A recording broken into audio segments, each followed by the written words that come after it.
Hello అండి. ఎప్పటిలాగా కాకుండా డిఫరెంట్‌గా మైసూర్ బజ్జీని ఒకసారి అలా ట్రై చేయండి. చాలా టేస్టీగా వస్తాయి, గుల్లగా వస్తాయి. ముందుగా పెరుగుని తీసుకోవాలి ఒక బౌల్‌లోకి. దీనిలోకి జీలకర్ర, తరిగిన కరివేపాకు, ఆనియన్ పీసెస్ తీసుకోవాలండి. సాల్ట్, కొన్ని వాటర్ వేసుకొని ఇవన్నీ బాగా మిక్స్ చేసుకున్న తర్వాత దీనిలోకి 1 కప్పు మైదా, 2 కప్పులు గోధుమ పిండి, 2 కప్పుల బియ్యం పిండి తీసుకొని బాగా కలుపుకొని 1 గంట వరకు పక్కన పెట్టుకోవాలి. మనం వేసుకునే ముందు దీనిలోకి వంట సోడా వేసుకోవాలి.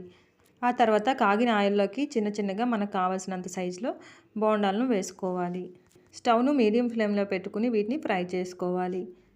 హై ఫ్లేమ్‌లో పెడితే మాడిపోతాయండి, లోపల సరిగ్గా ఉడకదు. ఈ మిశ్రమంలో మీకు కావాలనుకుంటే పచ్చిమిర్చి చీలికలు అలాగే తరిగిన కొత్తిమీర కూడా యాడ్ చేసుకోవచ్చండి. చాలా టేస్టీగా ఉంటుంది. దీన్ని పుట్నాల చట్నీతో తింటే చాలా టేస్టీగా ఉంటుందండి. చూడండి ఎంత క్రిస్పీగా వచ్చాయో, గుల్లగా వచ్చాయన్నమాట. లోపల కూడా పర్ఫెక్ట్‌గా ఉడికిపోయింది.